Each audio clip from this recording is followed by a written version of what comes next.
Mixed feelings. This is what I have for the season 3 that is coming right now. A lot of people are excited about the new heroes. We have a new two marksmen. This is basically same as the previous, let's say, generation. In the previous generation, the first hero that have was Syndrian and Fragar. Right now, again, as maybe it's a little tradition, I think most of you actually feel that the first heroes is going to be a marksman. After this is going to be a cavalry, infantry, and finally mages. And there is a reason maybe for the mages, since by starting the game we're presented with Lilia, which is till these days the best hero in Drown Hair Saga Gods. Uh, so yeah, people don't know how to feel about that, and there is not much information in general. There is just not much information. Oh, finally some good goblin markets. I'm going to get 12 hours. But yeah, I only buy the things you can buy with resources in the goblin market. I think like most of the people are like this. Just refresh it one time, buying everything that they can. I also buy this one, by the way. I start buying this one since it's a good deal. It's 25%, but if your founder, for example, is level 25, is going to provide you with way more resources and you lose basically nothing. So, how I'm going to prepare for the next season? First, from the talents, seasonal talents, if their looks same that I think they're going to look, I'm going to go first with the harvest, just 15% more resources from resource points. This also, by the way, apply for your alliance resources, just to mention that. Maybe in some of my reports I can actually show you. Where is the gathering? Yeah, there he is. 2,500,000 I get in extra just by um this this talent. I get 325 in extra, and as you can see in all the resources this is going to apply, sometimes it's a 500 extra mana. So I think it's a good one. Now about the prestige, if you're well, you can just maybe spend some gems in the alliance technology when uh okay, let's research this one. You can spend some gems to get some extra prestige, but in general just get from the seasonal rewards if you can. Seasonal rewards, season rewards. In the common you're going to have these bucks, but either you can get the prestige or you can get this CP bucks that is going to give you the CP points to fight with Darkling Patrols to get some prestige from there also. But I strongly suggest go always for the legendary accession emblem if you're not big spender and you don't have that many artifacts in general. I think this is a great stuff that you can get. And of course, from the main market, definitely go for pet skill. Everything else, gold keys, medals. Okay, maybe the theater is something that people may look over, but the pet spells is the thing I'm going to go. And there's basically no difference between pet skills with magma and no magma. So yeah, this is the way I'm going to go with my battle preparation. Going to with the seasonal talents. I'm going to go with this harvester. I'm going to go with increased CP recovery. Like this, I'm going to get more prestige. Also, I'm going to fight more with Darkling Patrols. That means more resources and more from everything in general. Now, this one is interesting, but it's 100,000 merits per week. It's per week, and this is going to be for every day. So if you make a big fight, you can and make like 1 million merits today. you're not going to make more merits. So I think this one is one idea better. The other thing I'm going to go is with this warrant, since right now the pets can drop some extra, some can drop always, they're going to drop always a skill if they have any skill. If they don't have, you may get books or regenerational potion. It didn't actually matter, but if the pet have skill, you're going to get a skill card. And getting one extra warrant is a huge deal, in my opinion. Now from there, maybe I'm going to go with 1 point. I don't remember, this is 1 or 2 points. Okay, this is 2 points. So it depending, since by doing the quests here, I didn't get this one with the glory points. So if you don't get any glory points, uh, better just go the way I go there here. Now this one is an interesting one. Rage accumulation speed reduction and march speed reduction, but I don't know. In the big fights, nobody's 1% march speed reduction is nothing. So, or a rage accumulation speed for 5 seconds, 1%, max 5% is again nothing, in my opinion. This is my personal opinion. Maybe for you, it's going to be a good, but for me, I don't think this is actually something that I have to spend 4 active points on this thing. But this one, 10% hero skill damage is a must have. This one, increase rage legion attack by 1.5. Now here is the discussion here. If you are a marksman, go with this one because it's 3% more normal attack damage, and marksman's is basically normal attack damage. But maybe I think this one is better because it's applying for all range legions. That includes your mages, includes also your marksmans. Uh, I think maybe if choosing between march speed for your legion or getting this 1.5 hero skill damage, I'd go for hero skill damage, since by default I have 5% march speed from my fraction, which is Spring Warden. And I go for this one. I think this is a very important one. Regeneration, stamina recovery. This is going to allow you to fight more, and if you have more troops, you're going to fight more. But there is a very rare case, even for mid spenders, to finish their stamina of their hero. Maybe it's going to happen 1 time in the whole war, or maybe 2 times at best. But in general, you're going to have always stamina. Of course, if they don't change this policy that is giving us 50 more stamina, stamina limit bonus 50, it's going to be very bad if they do it. In general, I cannot say nothing for the policy for the next season. Of course, I will never go with the Cursed Swords. I don't know who. I mean, maybe my enemy can go with this, but I will not go.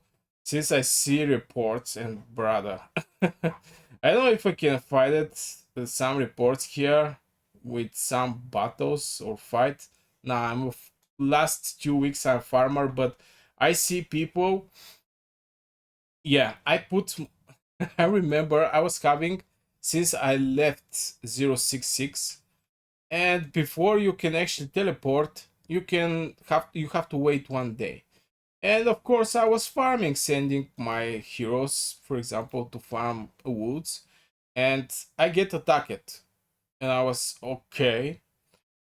And I put in this in these mines 300 Lilia Velin, tier 5 mages, 300 Bertrand with Tohar, and 300 Awakened Sindrian and Frygar. Since I don't have tier 5 marksmans, I use just Sindrian and Frygar.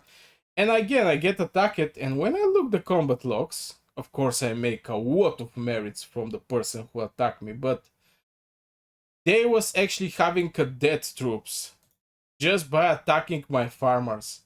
And that's crazy. The guy lose like 10,000, okay, not 10,000, but 7, 8 thousand troops just by attacking my farmers, which is absolutely pointless. And, and yeah, never go with this thing. Maybe they're going to make it required to go with this thing, but if they make this thing required, I don't know. There will be huge clash about this. But anyway, I'm going to also go for elixir capacity on the first one. Going to go for 400 elixir capacity, and I'm going to go here for elixir production speed. Now, some people don't make difference between elixir production speed and elixir production. Both of these two things are different. And since again I am from Spring Warden, if I check my fraction, I have elixir production speed 5% and march speed 5%.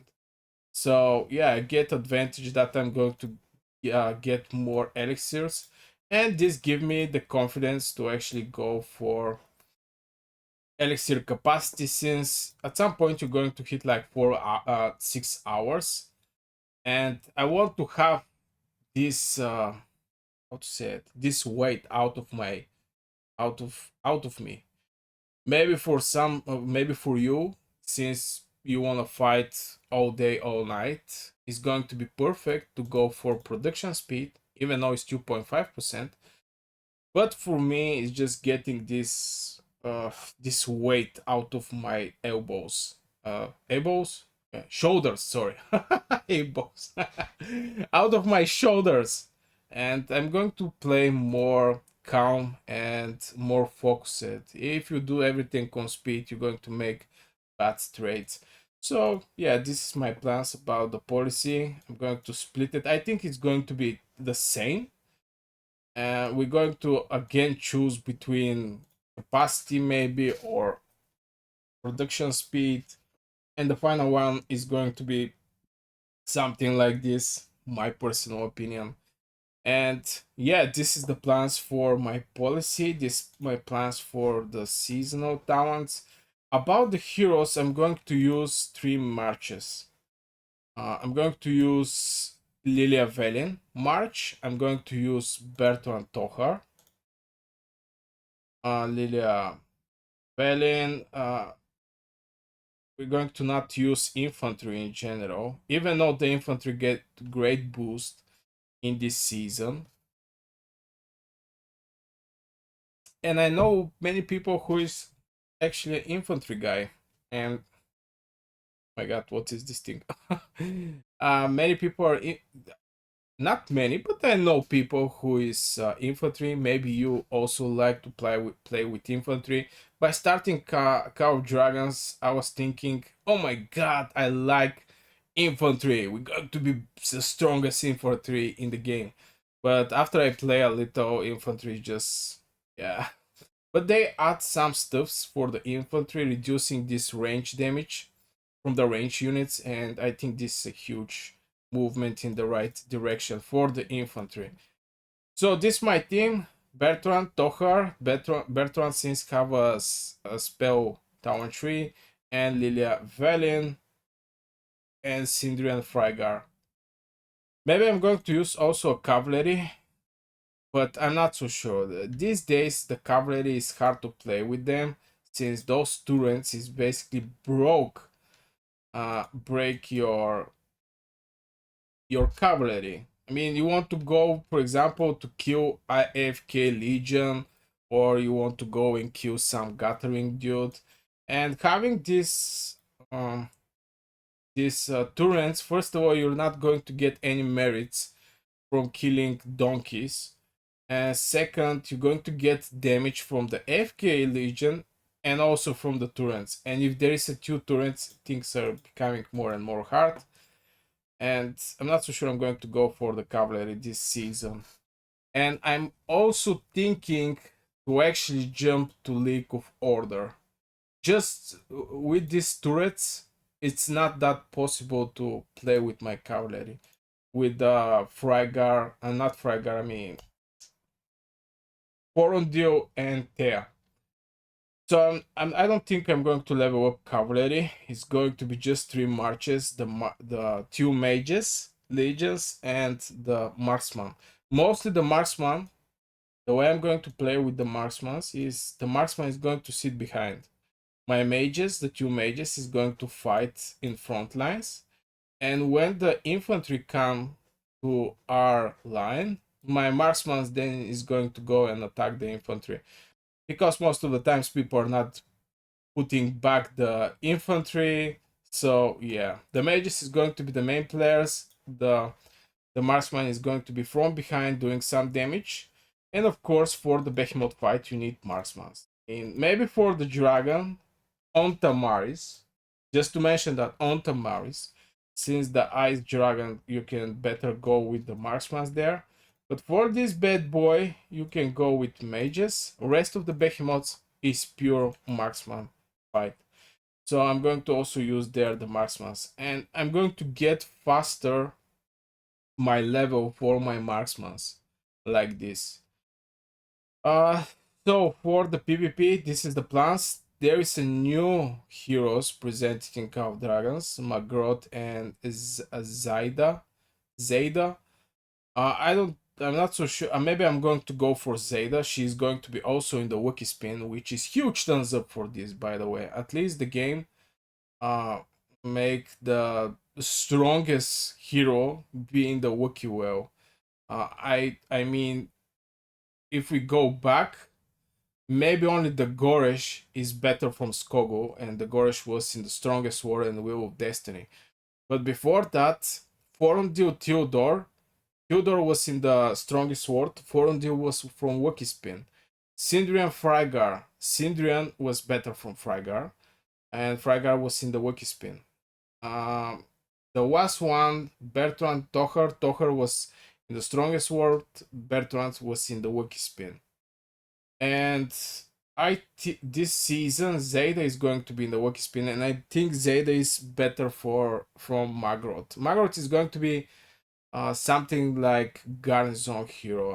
I'm preparing a new video about the pairing. I don't know if this video is going to go before that or after that, but yeah, they're going to be a video about both of these two new heroes. So I'm going to keep stuck to the Sindri and Frygar. Just have Sindri fully awakened, have Frygar fully awakened, and I don't think I'm going to have the resources to get even close to these heroes. And also Sindri have like 6 stars. Have to mention that since these stars, if you want to level up, look how much is for 5 star. Now imagine for 6 star, just one medal, 0.37. Here is maybe 0.11. Not so sure. So definitely I'm going to not leave these two heroes to get the dust. I'm going to use them, and I'm going to think about the new heroes. And yeah, again, my main heroes that is going to do the damage is going to be my mages. Marksman is going to be just behind for the PvP and for the behemoths. Now, some other plans is the alliance I'm going to go with. Right now, we are in the Farm Alliance. Some reason I'm officer here, but I think I do well as officer, by the way. But yeah, for now we are in this farm. We're going to build a new alliance in the new season. That I'm going to play with these guys. I don't know. Are we going to merge with somebody? There is a very big chance we actually merge with somebody, some strong alliance, and we continue with mercenary. Since we don't have that many members, we have 2.2 billion power attack, which is basically nothing in these days. So we're going to see about that in the incoming season, what we're gonna do. Something else that I have to point is maybe there is nothing. I'm going to continue opening my tier 5. Right now I'm waiting for marksmans. After at the Monday I'm going to get my 20 days speed ups. So I'm going to finish the marksman attack, and I'm going to start of course with the rest of the researches here. With the main priority is going to be the marksmans. Again, I'm going to use them for the behemoths, so it's something like a must-have research before rest of the troops researches. We're not going to touch this one, the cavalry one, since again you can just do one research per this one. Maybe here I can actually do this one and this one in same time, but yeah, I go for the attack. I don't know why, don't ask me. So this is my preparation for the next season. Maybe I forgot to say the rewards. I'm going to go for the pet skills. No, not this one. Season. Since I didn't finish with magma, I have to pick something from here. I'm not going to go for these legendary tokens. I'm going to go for 3-star spell. I already have this one. Maybe I'm going to go for this one. Critical damage 33% when a pet skill deals a magic damage. We're going to see. This one is also a good one. 25% follow up. I didn't actually go and check out the spells. Get 27 rage every seconds. This also a very good one. Critical damage 33. Maybe this one is the thing that I will go for. We're going to see. Because yeah, getting some extra rage is huge since it's for the 2 heroes. So yeah, this for the seasonal rewards. I don't know what else to add in general in the video. So yeah, I guess this will for this video, guys. This is my preparation for the next season and the way I'm going to play it. I'm curious how you're going to prepare for the next season. And yeah, hit one like, subscribe to this channel. Have a great day, and see you in the next video.